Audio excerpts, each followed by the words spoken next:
with each person. Yeah, so that was really fun. Hit continue on this. Okay, so I'm gonna go ahead and turn on my progressor and start my talk.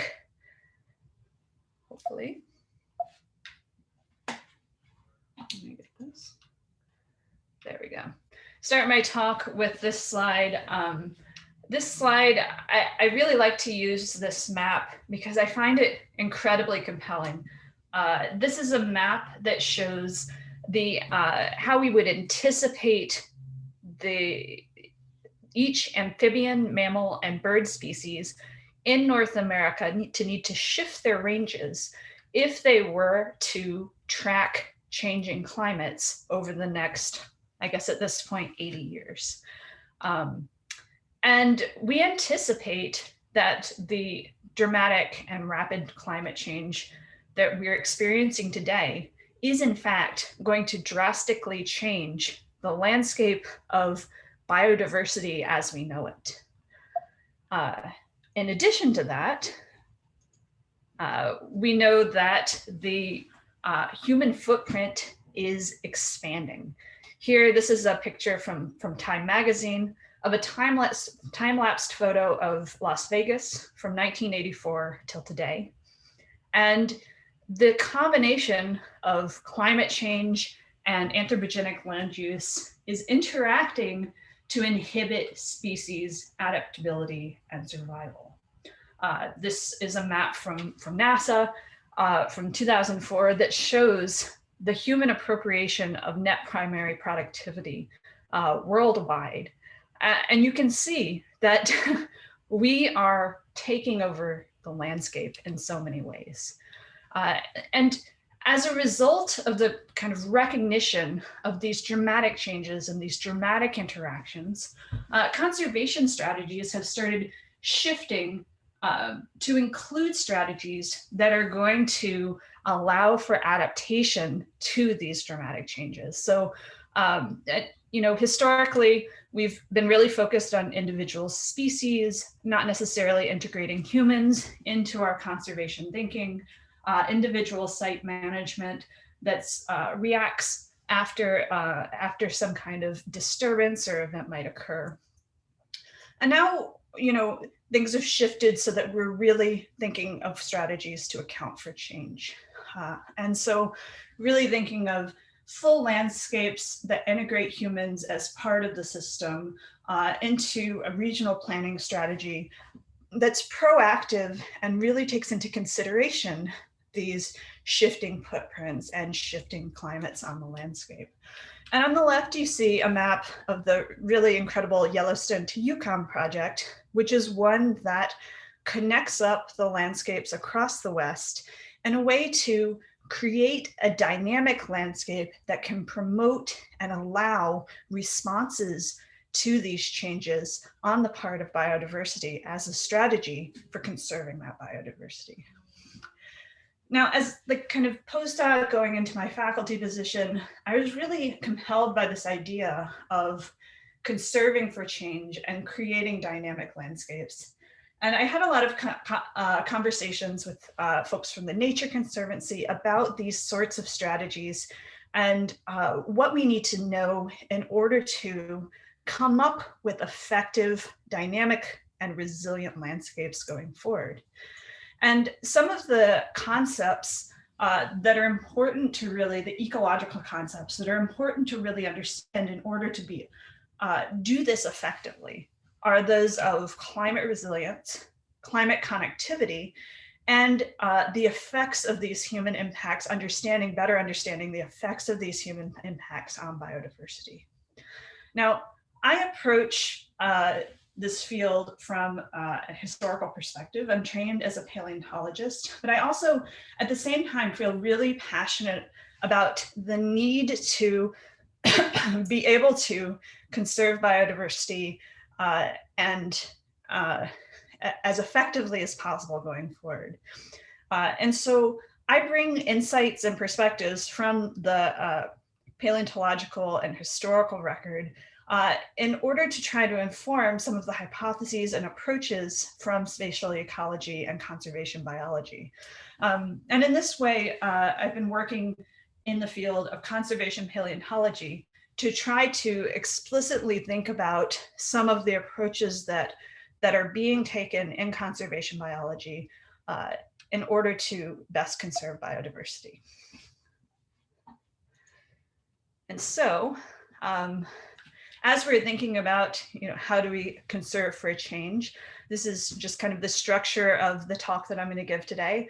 I am addressing questions around this topic from, in many cases, a historical perspective. So thinking about climate resilience, I'm going to talk to you about how resilient different plant biomes are to changing climates historically and going into the future.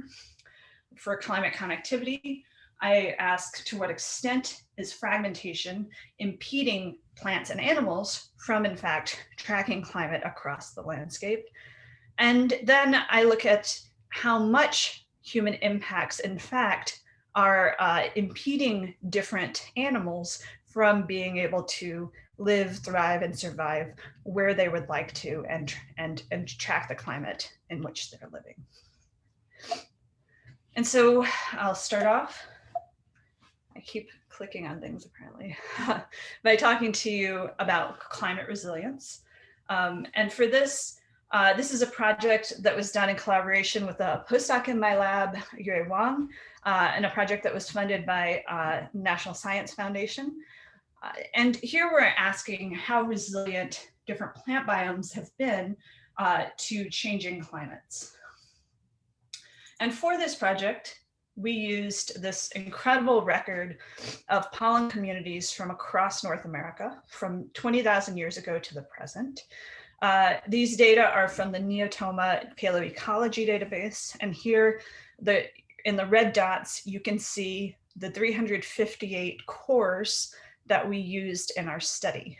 Now, if you're not familiar with pollen data, this is what each one of those cores might look like. So this is a vertical core, right? With the oldest specimens in the bottom down here, and the youngest specimens would be at the top. And each one of these red lines would represent a sample. And that sample would be a pollen sample that might look like this. There would be a bunch of different pollen granules all together. Overall, we have 14,000, just over 14,000 pollen samples that we're examining here. And for each of these pollen samples, what others have done is they've counted the pollen samples and established the relative abundance of different pollen types within those pollen samples. And so here's a figure from Gill et al. In 2009, demonstrating the relative abundance of these different pollen granules within a core.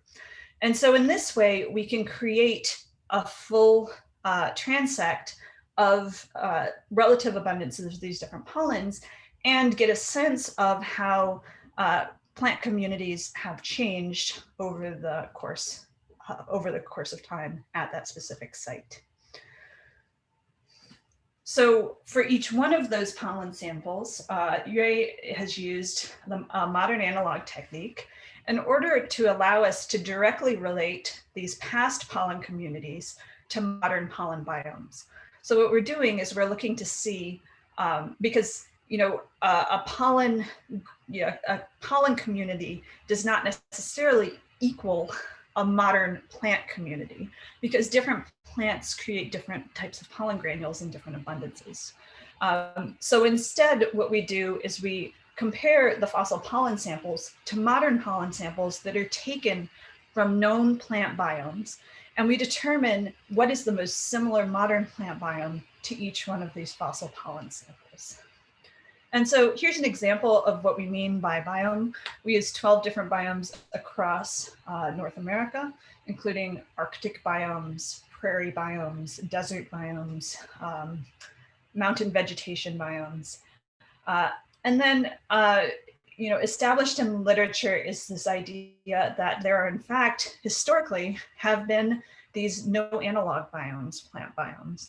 And these are plant biomes that contain different combinations of species than we find normally on the landscape today. These typically exist right around the time of the last glacial maximum. And these have been defined as mixed parkland and spruce parkland. And we also can have these plant biomes within our study system as well. And so for this study, we're examining the concept of landscape resilience. And this is the ability of a site to either persist or recover back to its original state. And so here's a diagram of what we mean by persistence. So there might be a forest plant biome, and we're asking what is the residence time of that plant biome. That's to say, how long does that biome persist before staying within the same plant biome before it transitions to a different type of plant biome. And we also measure the recovery time. So that's to say, if this forest were to transition to a grassland and then back to a forest again, what is the amount of time that it takes before that ecosystem or that biome recovers back to its original state? And so here's how this is calculated. On the left-hand side of the graph of the slide, you can see a picture of a core, and you can see that the top two samples are deciduous forest biome, and then the next four are prairies, right? The next four samples are prairies. And so residence time is calculated as the minimum biome duration, so it would be the time between these two samples. And we would do this for each one of these plant biomes for this core, and calculate the same thing across all more than 300 cores that we were looking at. And then the recovery time is the minimum time that it takes between repeated biomes. So for the deciduous forest to recover back to a deciduous forest. And so here's what we found. We found that North American plant biomes are transitioning every approximately 460 years. This is medium residence time. But we find that grass and shrubland biomes are in fact transitioning more quickly every 340 years, as opposed to forest biomes, which persist for more like 700 years before they transition. And here in the top right corner, you can see we've also calculated the transition probabilities for each one biome type to each other biome type. And they end up making a lot of sense, which is great. So things like boreal forests are frequently transitioning to forest tundra, and deciduous forest is frequently transitioning to prairies or conifers, and then back again. When we look at the recovery time, what we find is that 64% of the biomes that we looked at would recover back to itself. And the recovery time, the median recovery time was 290 years. And again, for grass and shrublands, they recovered faster on the order of 260 years, whereas forest biomes transitioned more slowly on the order of 360 years. If we looked at this spatially and we look to see what are the spatial patterns of residence times and recovery times, here what you're seeing is the gray area is glaciated area, and that glacier is retreating over time. And then you can see the pollen samples in green. The darker colors are ones with longer residence times. And then the lighter colored, the cream colored ones are ones with shorter residence times. And what we end up finding is no latitudinal pattern to average residence time. And in fact, no landscape patterns with respect to residence time. So even using different resolutions and different scales, we're not seeing any topographic signature to the residence times of these plant biomes. The same goes for recovery time. We don't see a latitudinal pattern, or in fact, a landscape pattern with respect to recovery times and how fast those plant biomes are transitioning and recovering back to the original biome state.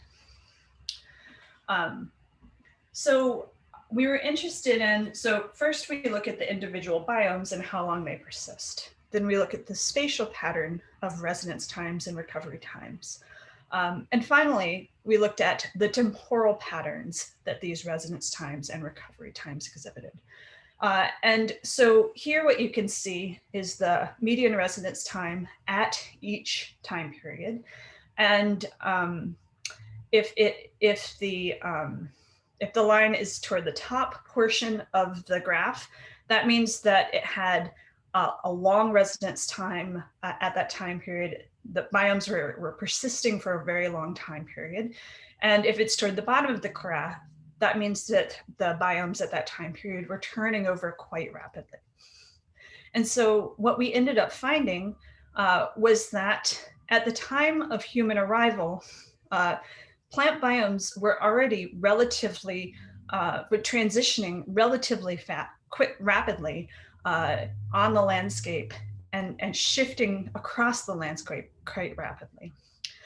This means that rapid transitions and these rapidly shifting plant biomes preceded megafauna extinction, and in fact correspond more closely to the timing of glacial retreat. And in fact, when we look at climate trends over this time period, what we end up seeing is that plant biome transitions and residence times correlate with the rate of temperature change. That's to say, if when a temperature change exceeds 0.5 degrees Celsius per 500 years, we have a quite rapid transition to very short residence times on the landscape. And this has an effect size of 260 years per degree century. So what we end up seeing is that these rapidly shifting biomes, sorry, I have a update trying to happen. These rapidly shifting biomes end up,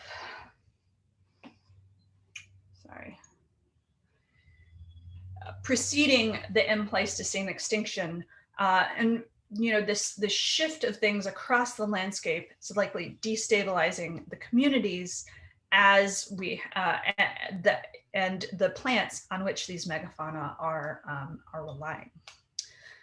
And we see this low residence time both preceding the M-Pleistocene extinction, and then we have pretty stable plant communities during the very stable Holocene up until quite recently. And starting around 4,000 years ago, when we have a drought, but we also have the expansion of Native American agriculture in North America and population booms on the landscape, we start seeing again this decrease in residence times, this rapid transition starting to occur around 4,000 years ago. And we have quite short residence times even today. So what are the implications of this? Well, we can expect that biomes are going to transition rapidly in years to come. So these median residence times for North American plant biomes are 460 years, which, depending on which field you're coming from, can seem incredibly short. So plant biomes do in fact transition relatively rapidly. And that those transitions increase in rate when you have increasing temperature change, rates of temperature change.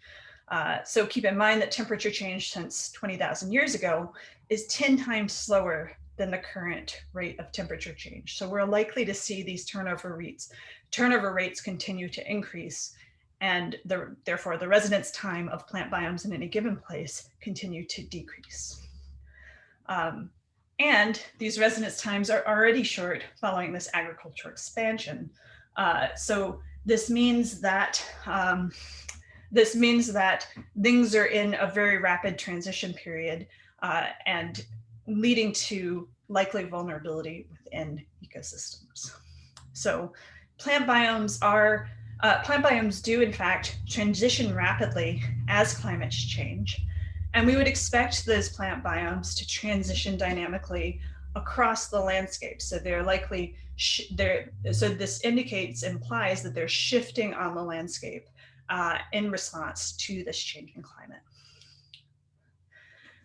So given the fact that things are going to need to shift across the landscape in response to changing climate, to what extent will they actually be able to shift across the landscape? So to what extent does fragmentation of today's landscape impede plants and animals potentially from tracking climate? So here we have a picture of the human impact on the landscape in North America. And keep in mind, this whole study was done into Canada and down into Mexico, but the results are presented for the contiguous United States. And here you can see a map of relative human impact across the contiguous United States, with purple and cream areas being areas of relatively high human impact. These are urban areas and agricultural areas. And green areas are areas of relatively low human impact. What we did was we looked at what are the remaining natural areas, relatively natural lands remaining in North America today. And this is a pretty generous interpretation of what is a natural land area, in fact. And then we divided these up into isotherms. So each one of these colored areas, this is the mean annual temperature of that area today. And we said, okay, if something were living in one of these land patches, these natural land patches, what is the coolest temperature that it could achieve by tracking climate across adjacent natural areas? How far could something actually go to outrun changing climate given the orientation of the land patches, natural land patches in North America and climate gradients in North America? So to do this, we took these land patches and we made them into a network, a connected network of land patches.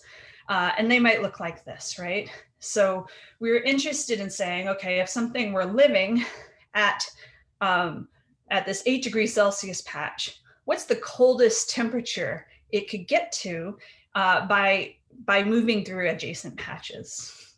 Now, if you look at this is actually a pretty computationally difficult type of question to ask, because there's myriad different paths that something living in this 8-degree patch at the bottom could potentially follow.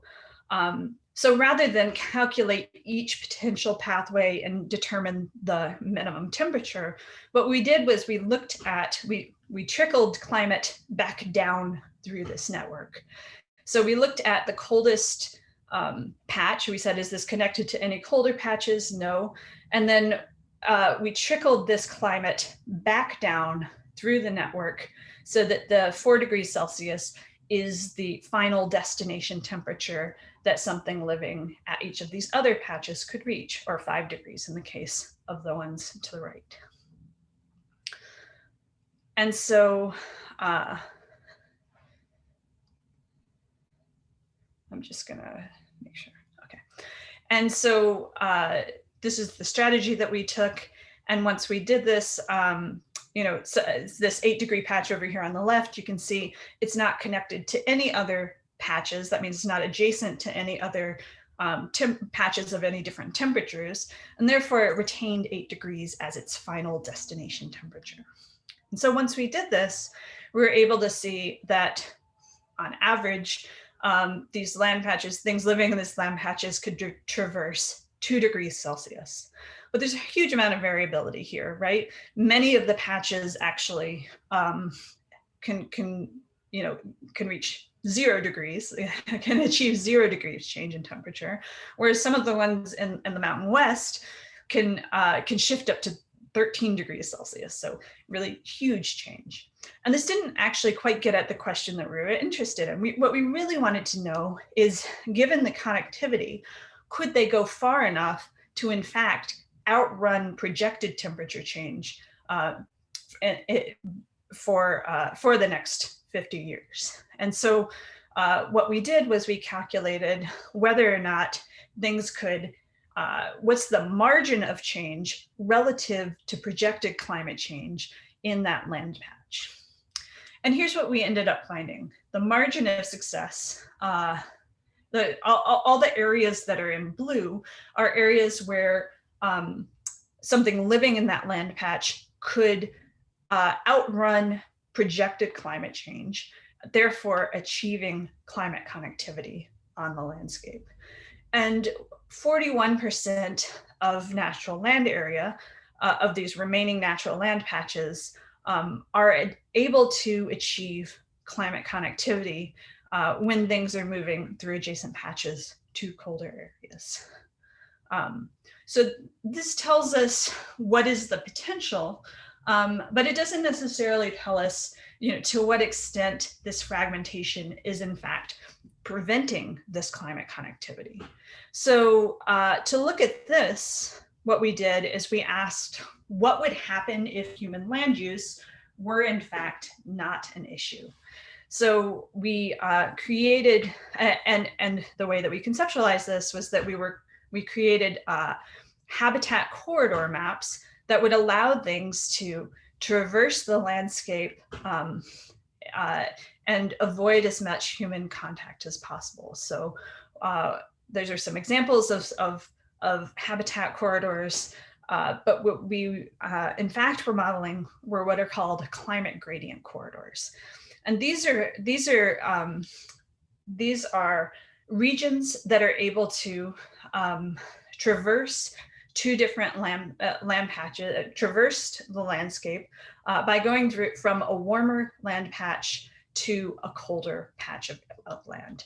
And so what we did was we calculated the path that had the least cost according to the shortest distance, the lowest human impact, and the lowest climate gradient. So this would have been the least cost path for traversing between these two land patches potentially. And in order to do this, I always kind of joke, and patches needed to be within 100 kilometers of one another and have some difference in temperature. We're going from warmer to colder. The idea here is tracking changing climates, so moving from warmer to colder regions. And I always joke that this is like my 1 second slide that shows 8 months of computational work. But these are the climate gradient corridors that we come up with that folks are actually kind of using for thinking about what are the types of regions where we could in fact create habitat corridors. But these are the climate gradient corridors. They connect up nearly every patch into the network. So then once things are in fact able to traverse the landscape across these climate gradient corridors, we create a new network of patches that now include these connections. What we end up seeing is that 65% of these natural land areas are able to achieve climate connectivity. And when we look at kind of the map of where these different regions are, the blue areas here are areas that succeeded at climate connectivity just by moving through adjacent natural land areas. And then the red areas are areas that are able to achieve climate connectivity only when we have these climate gradient corridors included. And so these are, you can see that they're concentrated at the margin of the Rockies and scattered throughout the eastern portion of the United States. And so what we're seeing is that human impacts are preventing climate connectivity in 25% of natural land areas. But when we look at this in the West versus the East, it's interesting because in the West, it goes from 50% to 75% success at climate connectivity, whereas in the East, it goes from 2% to 27%. And so that margin is a more important in some way margin of success, especially when you consider that flow map that I was showing you. Am I going to show it to you again soon? No. So that flow map actually has just really a lot of movement throughout the Appalachia, throughout the eastern portion of North America.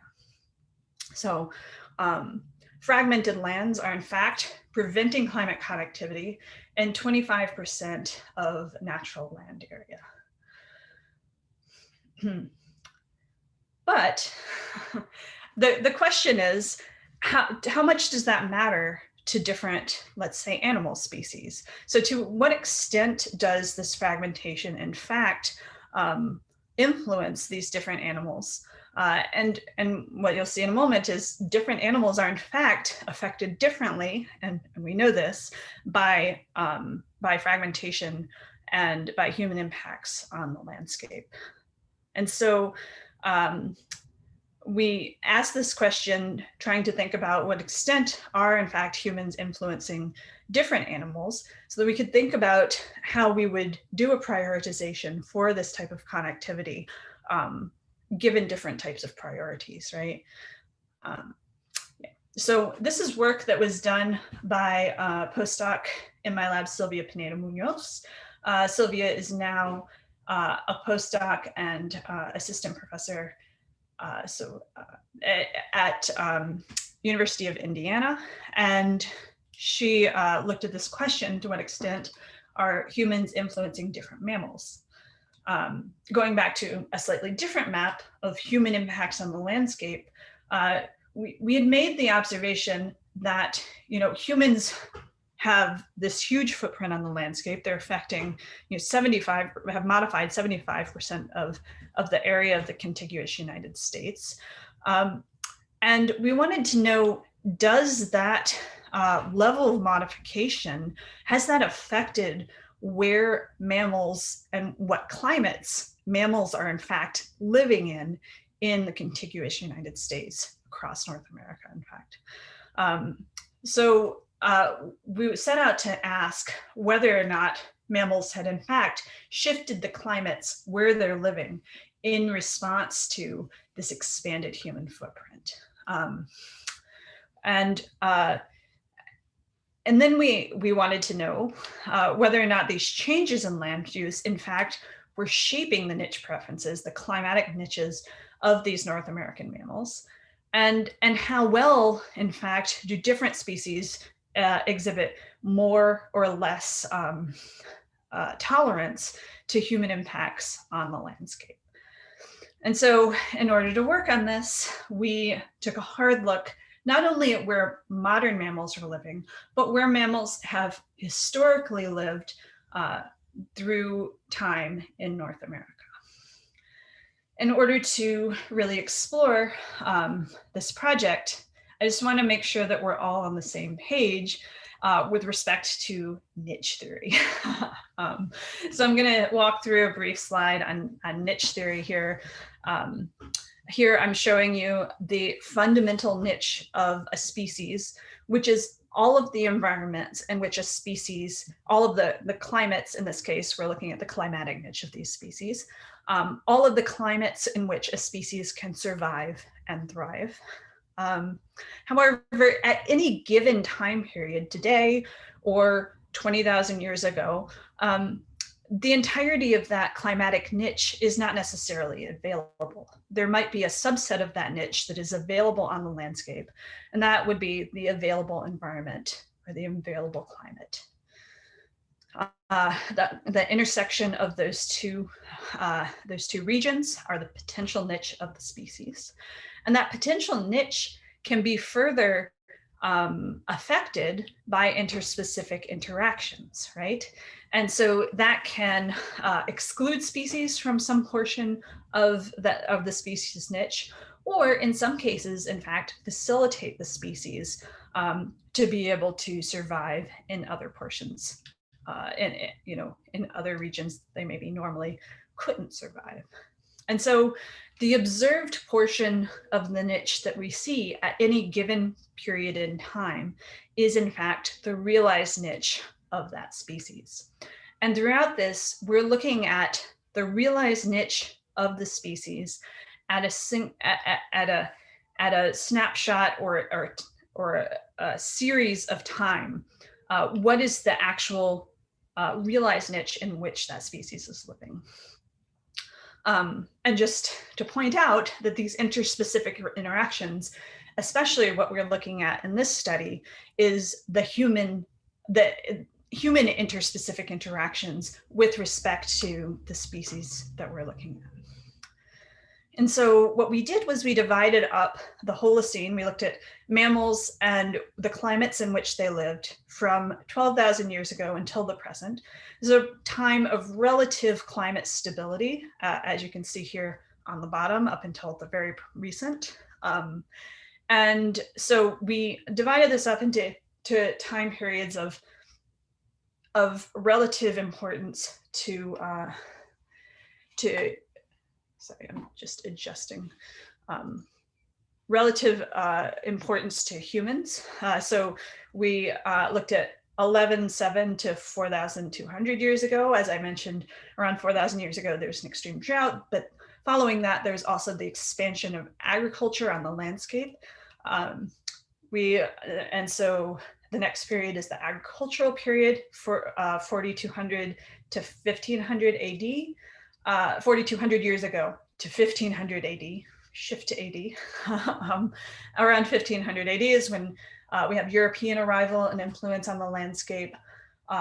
This goes up until 1850, at which point we have the Industrial Revolution and expansion of industry in North America.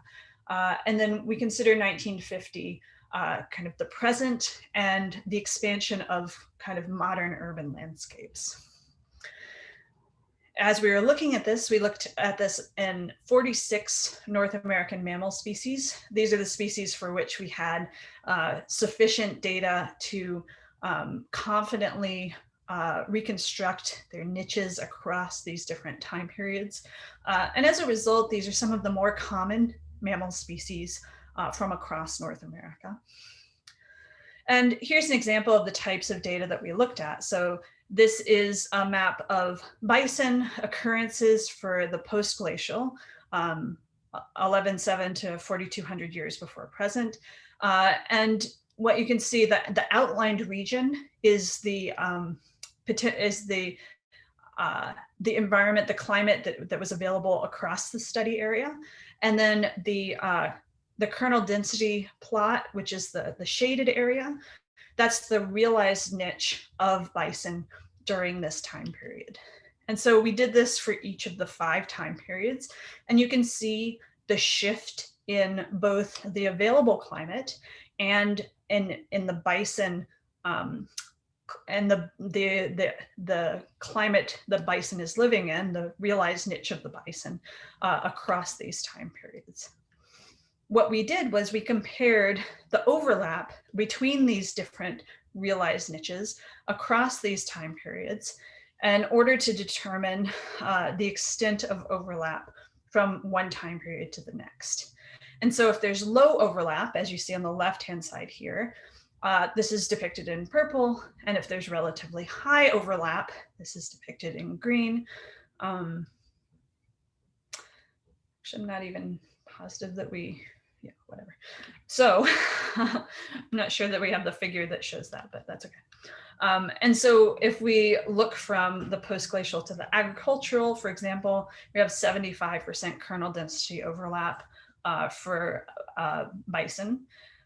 Agricultural to European, 71%. And then European to industrial, we see 45% or 0.45 overlap. And then again, industrial to present, we see again a relatively high overlap. And so this indicates that the major shift in the species climate niche would have occurred from the European to the industrial time period. If we look across all time periods, and here we're comparing each time period to the present day time period, what we end up seeing is a major shift overall in the niches of these species around the time of the Industrial Revolution. And so you can see this from this box plot. And if you take a look at our paper, we have a series of box plots that demonstrates this. So then we were interested in trying to figure out if human land use is in fact what's driving these niche changes in mammals. And so what we did was we decided to convert urban and cropland into and determine what the climatic niches of urban and cropland regions are, and other habitats as well, and compare this to the changes that we're seeing in the niches of the species. So here's how this works. Again, in blue, we have the past niche of the species. In red, we have the present niche of these species. And what you can see is the niche of this species overlaps with the urban niche, today's urban niche. It's always today's urban niche, right? In the past, it overlapped very little with 30% with urban regions niches. And then today it overlaps by 60%. So this is an increase in overlap, which means that this species has expanded into the climate space of urban areas. And this would be demonstrated with yellow color. And the same, the reverse can happen where we, at some point in the past, had high overlap with where today's cities' climates are located. And then we have a shift away from those areas, and this would be indicated by purple. So here's an example with a puma or a cougar. So we have the post-glacial realized niche of the cougar on the left here, and it had 0.6 overlap with where croplands are found today. And then if you compare this to the present niche of this species, then we end up having a 0.2 overlap. So this is a huge shift in climate range away from the climates where croplands are found today. So this demonstrates the impact of cropland use on this species. And so what we end up finding is that, in fact, some species have been extirpated, largely extirpated on the bottom here in purple, from regions that, from the climates where urban and croplands are today. But other species are in fact being facilitated and expanding into those climate spaces to a greater extent than they used to live in those climate spaces. And when we look at body mass, we end up seeing that it's the second class of body sizes. So many smaller mammals are in fact being facilitated by some of these human impacted areas, whereas most of the larger bodied species are in fact being extirpated or shifting away from regions that are human impacted. And you can think of this as a type of index for human tolerance of these different species. So what are the implications of this?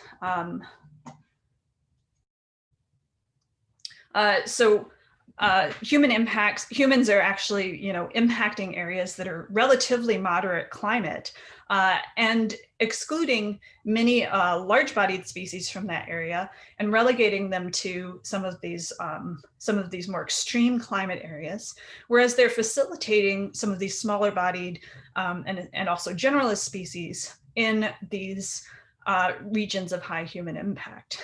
And so we end up having, the cool, large, charismatic species being kind of relegated to places that have relatively low productivity, and the increase in these weedy, generalist, smaller species on the landscape, which has, big implications for how we do our conservation going forward, needing to expand some of the conservation areas into some of these more moderate climate areas. So 67%, and I didn't note this, but 67% of the mammal species that we looked at have in fact shifted their climates following this increase in climate impact. And so I'm just going to try, I'm having a hard time with my mouse. There we go. Right. So I just want to end up really quickly talking about what are the implications of these types of findings. So what did past range dynamics tell us about these strategies for conserving biodiversity on a dynamic landscape? So these plant biomes, they're turning over really rapidly on the order of every 460 years. And the turnover rate is increasing. And so by looking at these past biome resiliences, we can have a sense of what plant biomes are expected to shift rapidly as climate is changing. But these dynamically shifting plant biomes are expected to destabilize these ecosystems in the midst of the transitions. What we also see is that we're in this period of really high vulnerability, in part because we're in the midst of this really low vegetation short vegetation residence times. And so what can we do about that? Well, we can increase the resilience of those systems. And what are the characteristics of resilient systems? They're ones that have high connectivity, functional redundancy, and high richness. In fact, we found in this study, I didn't put up a figure about this, but we found that high richness in plant taxa can result in shorter recovery times when a plant biome is recovering back to itself. If we're looking at fragmentation, we see that human impacts are in fact preventing some species from tracking changing climates. And again, increasing landscape connectivity has the potential to improve this, and especially in the eastern portion of the United States, and especially along the eastern margin of the Rockies. And in particular, we can prioritize specific species connectivity strategies for these species that have low human tolerances. So this kind of human impact index, human tolerance index, can in fact provide a weighing strategy for our human impact-based resistance layers that we're using for identifying these efficient corridor routes in the face of changing climates. But importantly, the fact that these mammal species have shifted their niches so much in response to this anthropogenic effects means that today's species occurrences are located in climates that are different from their preferred niches. So they don't live today where they could live. And this means that when we're using modern and recent occurrence data to try to estimate species niches and to try to predict where species can live in the future, these predictions are skewed by this anthropogenic effect. So we need to identify strategies to approximate the fundamental niche more effectively. This could be by summing species niches across the Holocene. This could be by using more physiological-based approaches, but distribution modeling using today's niches, at least in mammals, might not work super well. So overall, we're finding the biomes respond dynamically in response to changing climates. And this means that these types of approaches where we're creating these dynamic and resilient landscapes that will allow things to shift in response to changing climate are ones that should be encouraged and continue to be promoted going forward. And so with that, I want to again acknowledge Sylvia and Yue for all the work they've done on this project, as well as our other collaborators. This research was funded by NSF and the International Union of Biological Sciences. I did some of my other work, but not what I talked about here. And also I want to acknowledge the rest of my lab, Ben, Julia, and Dan, my graduate students, Rachel, my postdoc. So with that, I'd be happy to take any questions. Thank you very much, Jenny. recommend that folks who'd like to ask a question just quickly send me a quick message in the chat and I will call on you. That way we don't have people talking over each other.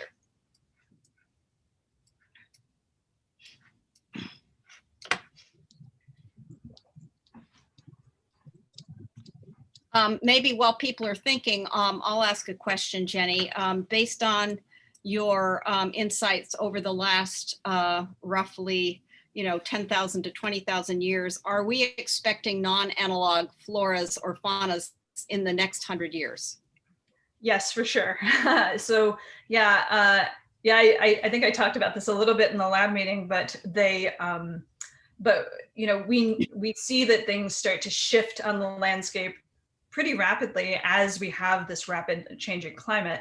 And I think that the acknowledgement that no analog communities have existed in the past actually has triggered some of this these initiatives to try to create dynamic landscapes, because it's so hard to predict how communities are going to be reconstructed, going forward. So right, great. I see that Aurelia, why don't you ask a question? And after that, I see Stephen Brown has a question. Hi, Jenny. Good to see you again. Really great talk. So my question had to do with your modeling of the fundamental niche for the bison and the recommendations that I guess you had from that. And I'm wondering, I thought it was really interesting that the niche that is currently being held by the bison is very different from what it used to be like. And I'm wondering, based on what you said, how others who are considering species distribution modeling and how current climates may not be their preferred climate, if you think that the bison is very good for generalizing across other species or even other taxa, the results that you got, and that's why you're saying that, or do you think that I guess it's possible for other species that they would be, I guess, inhabiting the niche that they previously have been in past climates? Yeah. So Aurelia, I think, let me see. I'm gonna show you a figure. So the bison and the realized niche that we reconstructed for the bison, I was using this as kind of an example of how we did this analysis, right? And so it's true that the bison has a very different niche today than it did in the past. But what we actually, we then did this same analysis for 46 different mammal species. And I think that's what you're just missing here.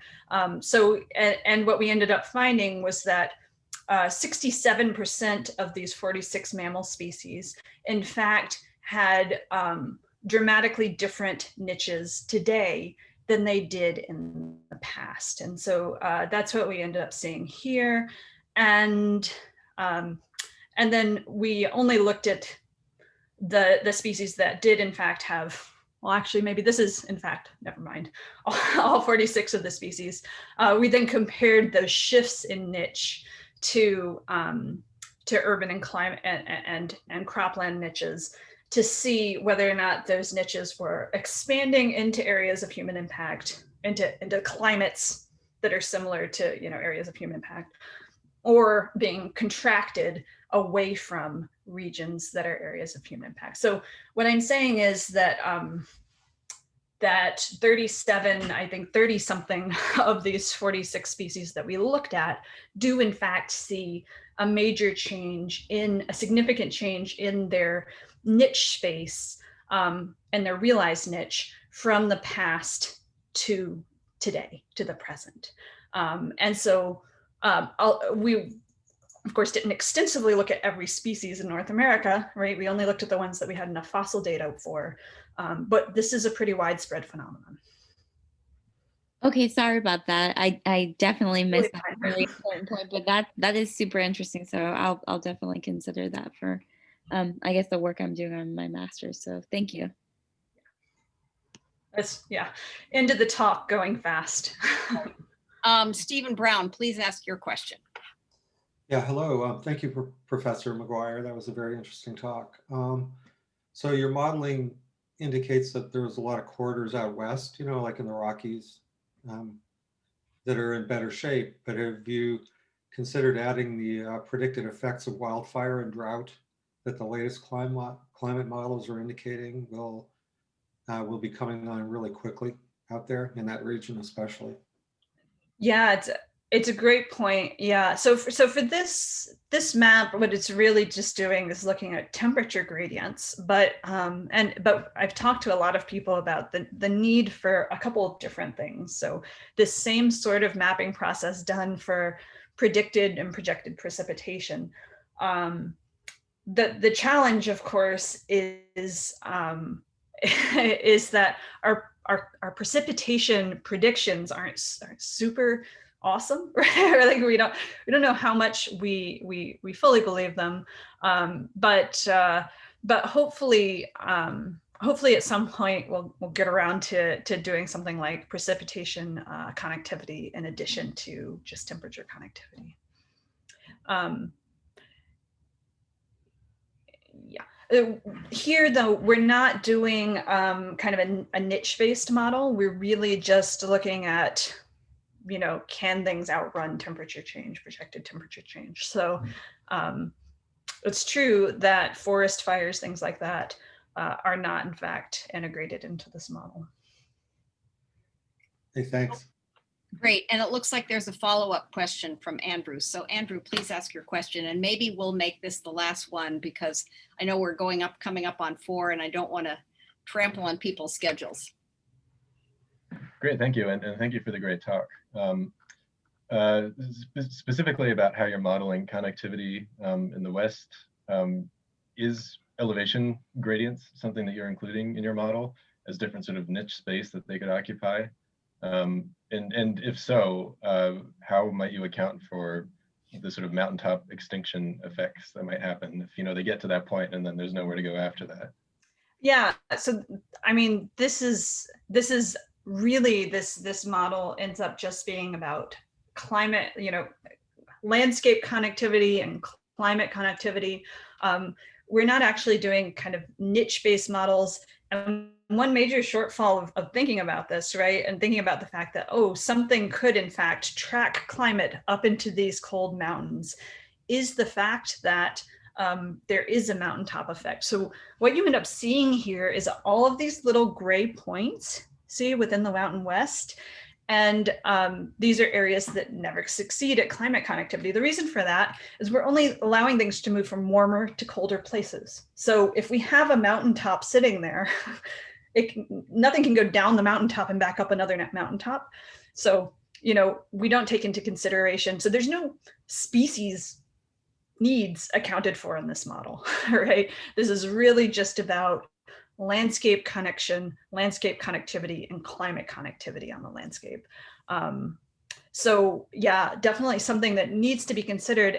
And if we were to do something drastic and massive, like model 100 different species distributions and whether or not they could track climate up into, in order to outrun those climate change, then that would definitely, area is definitely something that would need to be taken into account. But this is something much simpler than that. So. Yeah, great, thank you. Mm-hmm. Well, thank you all very much for coming today. We'll thank Jenny virtually again for a very interesting talk. Thanks so much, Jenny. Thank you. Thanks.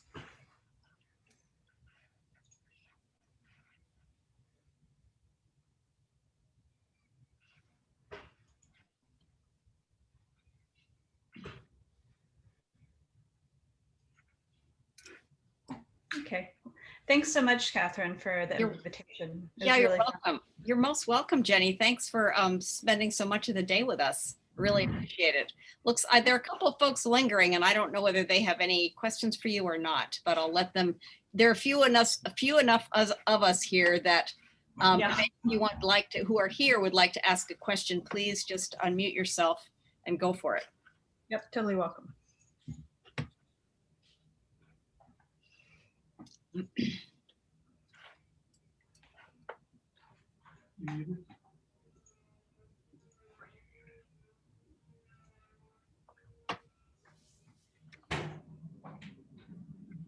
So I'm not sure. Oh, great. There's Linda. I'm here. I've been here all along.